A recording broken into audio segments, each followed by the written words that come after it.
জীবন চলে যাবে, তারপরেও নামাজ ছাড়বো না ইনশাআল্লাহ।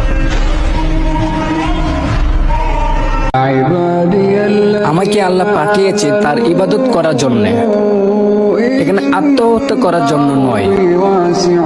জীবন যদি দিতে হয় আল্লাহর পথে দিব ইনশাআল্লাহ।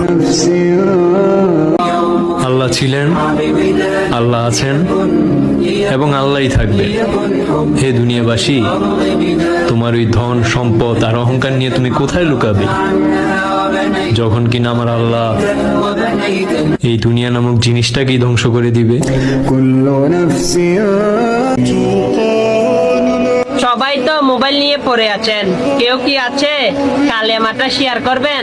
লা ইলাহা ইল্লাল্লাহু মুহাম্মাদুর রাসূলুল্লাহ সাল্লাল্লাহু আলাইহি ওয়াসাল্লাম। শেয়ার হোক বা না হোক, আমি কিন্তু আপনাকে কালেমা